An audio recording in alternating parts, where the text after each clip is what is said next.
کنعان محمد کے حسینوں کا سفر ہے۔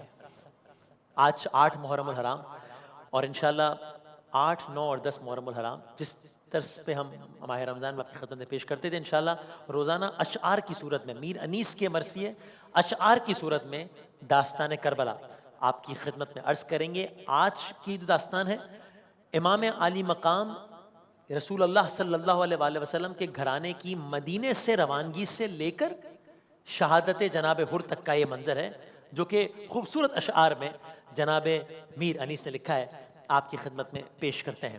کہا کنعان محمد کے حسینوں کا سفر ہے، کنعان محمد کے حسینوں کا سفر ہے، خورشید لقا زہرا جبینوں کا سفر ہے، چھٹتا ہے وطن گوشہ نشینوں کا سفر ہے۔ مدینے سے جا رہے ہیں نا سارے آل رسول، چھٹتا ہے وطن گوشہ نشینوں کا سفر ہے، ایک دن کا نہیں کوچ مہینوں کا سفر ہے، گلرو چمن خلد میں جانے کو چلے ہیں، جنت کی طرف جا رہے ہیں سب، گلرو چمن خلد میں جانے کو چلے ہیں، گھر چھوڑ کے جنگل کے بسانے کو چلے ہیں، دشمن کو بھی اللہ چھڑائے نہ وطن سے۔ وطن چھوڑنا کوئی آسان کام نہیں ہے، دشمن کو بھی اللہ چھڑائے نہ وطن سے۔ جس پر ہوتی ہے نا وہ یہ بات جانتا ہے، جانے وہی بلبل جو بچھڑ جائے چمن سے، واقف ہے مسافر کا دل اس رنج و محن سے، چھٹتا نہیں گھر جان نکل جاتی ہے تن سے، آرام کی صورت نہیں مسکن سے بچھڑ کر، طائر بھی پھڑکتا ہے نشیمن سے بچھڑ کر۔ ایک پرندہ بھی پھڑکتا ہے جب اپنے گھر سے دور ہو تو۔ اب کیا ہوا وہ منظر کہ جب حر امام عالی مقام کے قافلے کے پاس آیا، یعنی قافلہ راستے میں ہے اور حر اپنی فوج لے کر امام عالی مقام کے قافلے کے پاس آیا ہے، اور حر کے لشکر کی پیاس کے مارے حالت غیر ہے۔ تو اب کیا ہو رہا ہے یہ منظر آپ سنیے۔ تو اب یہ قافلہ مدینہ منورہ سے نکلا جس کے آپ نے اشعار سنے، پھر مدینے سے یہ قافلہ پہنچا ہے مکہ مکرمہ، لیکن مکے کی بھی حالات اس طرح کے ہو گئے کہ پھر مکہ مکرمہ بھی اس قافلے کو چھوڑنا پڑا۔ اب یہ قافلہ جب مکہ مکرمہ سے نکلا ہے تو راستے میں اس قافلے کا سامنا ہوتا ہے ایک فوج سے، اس فوج کا سربراہ ہے حر نامی ایک شخص اس فوج کا سربراہ ہے۔ یہ فوج کس کی ہے؟ یہ یزیدی فوج کے لوگ ہیں، لیکن اس فوج کے ساتھ ایک عجب کام ہوا ہے۔ وہ کیا؟ یہ فوج آئی تو ہے امام عالی مقام کو ڈھونڈتے ڈھونڈتے، ان کا راستہ روکنے کے لیے آئی ہے یہ یزیدی فوج، لیکن راستہ اتنا دشوار گزار تھا کہ جب تلک یہ فوج امام عالی مقام کے قافلے کے پاس پہنچی ہے، تب تک اس فوج کا، اس کے سپاہیوں کا، اس کے گھوڑوں کا پیاس کے مارے سے حال برا ہے، چونکہ ان کو بڑی تگو دو کر کے وہ اس جگہ پر پہنچے، تو پیاس پانی ختم ہو گیا ہے ان کے پاس، اور پیاس سے ان کی حالت غیر ہے۔ ادھر امام کا قافلہ ہے، ادھر حر کا لشکر ہے، حر کا لشکر پیاسا ہے، اور جب امام کے قافلے سے آمنا سامنا ہوا ہے تو کوئی اور بات کیا بغیر کہ میں آپ کو روکنے آیا ہوں، میں آپ کو جانے نہیں دوں گا، میں اس مقصد سے یہاں پر نہیں، کوئی اور بات کرنے سے پہلے اس لشکر کی جو پیاس تھی وہ بڑی واضح تھی۔ تو جب یہ سنا کہ یہ لشکر بڑا پیاسا ہے، جب یہ دیکھا کہ یہ لشکر بہت پیاسا ہے، تو کیا ہوا سنیے میر انیس کی زبان ہے۔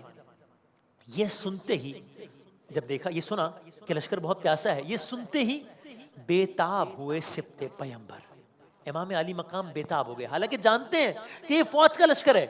یہ سنتے ہی بے تاب ہوئے سبط پیمبر، تو کیا کیا؟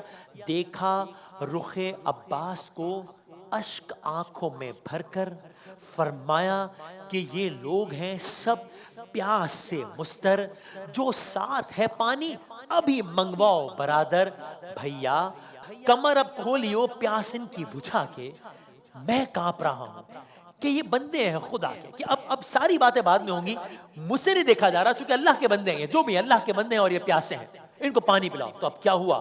سکوں، پانی پلانے والے سکوں کو لیے ساتھ بڑے حضرت عباس، ہاتھوں، کیونکہ امام علی مقام نے حکم دے دیا تھا، ہاتھوں میں لگن کوئی لیے تھا تو کوئی تاس، اسواروں کو سوار، اسواروں کو جن گھوڑوں کے بچنے کی نہ تھی آس، جہاں آ گئی ان تازیوں کی جب کہ بجھی پیاس، حیوانوں کا، اب گھوڑوں کو پانی پلایا، حیوانوں کا یہ پاس تھا جس شاہ شاہ امم کو پانی نہ ملا 3 دن اس بحر کرم کو، پانی نہ ملا 3 دن اس بحر کرم کو۔ اب کیا ہوا؟ لشکر سیراب ہو گیا ہے۔ اب حر نے ماجرا بیان کیا امام علی مقام سے، کیا کہا؟ تب حر نے یہ کی عرض کہ اے خاصہ داور، یہ حر اور امام حسین کا مکالمہ ہے۔ تب حر نے یہ کی عرض کہ اے خاصہ داور، بھیجا ہے مجھے حاکم کوفہ نے یہ کہہ کر، رستے میں جہاں تجھ کو ملے سبت پیمبر، تو ساتھ سے ان کے نہ جدا ہوئیو دم بھر، کوفے کے سوا اور طرف جانے نہ دینا۔ حر نے کہا، مجھے ابن زیاد نے کہا ہے بس ان کو کوفے کے علاوہ کوئی اور نہیں جانے دینا، ان کو میرے پاس لے آؤ۔ حضرت نے کہا، تو امام علی مقام نے کہا اچھا۔ حضرت نے کہا پھر تجھے کیا اس میں ہے منظور، کیا چاہتا ہے تو؟ اس نے کہا کی عرض کہ حاکم کے میں ہوں حکم سے مجبور۔ حر نے کہا کہ مجھے تو یہ کرنا پڑے گا جو مجھے کہا ہے۔ امام علی مقام کو جلال آیا۔ حضرت نے کہا پھر تجھے کیا اس میں ہے منظور، کی عرض کہ حاکم کے میں ہوں حکم سے مجبور، بس سرخ ہوا غیظ سے شے کا رخ پر نور، فرمایا کہ روکے مجھے کس کا ہے یہ مقدور، کیا ہوتا ہے دم بھر میں ذرا ٹوک تو ہم کو، لے ہم ابھی جاتے ہیں بھلا روک تو ہم کو، لے ہم ابھی جاتے ہیں بھلا روک تو ہم۔ امام علی مقام کو غیظ آیا اور کہا میں جا رہا ہوں، میں دیکھتا ہوں کہ یہ فوج کس طرح روک پاتی ہے۔ یہ کہہ کے فرس کو جو پھرانے لگے سرور، سواری کو پھرایا کہ ہم جا رہے ہیں، یہ کہہ کے فرس کو جو پھرانے لگے سرور، بس ڈال دیا حر نے بھی ہاتھ اپنا انا پر۔ حر نے سواری کو روک لیا امام علی مقام کی، لگام پہ ہاتھ ڈال دیا، بس ڈال دیا حر نے بھی ہاتھ اپنا انا پر۔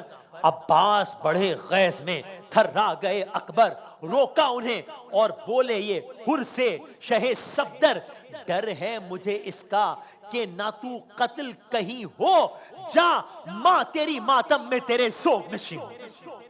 عرب میں جب کسی کے ساتھ ایکسٹریم ڈسپلیجر شو کرنا ہوتا تھا تو یہ الفاظ کہے جاتے تھے کہ جا تیری ماں تیرے غم میں روئے۔ افضل ہے کل جہاں سے گھرانہ حسین کا،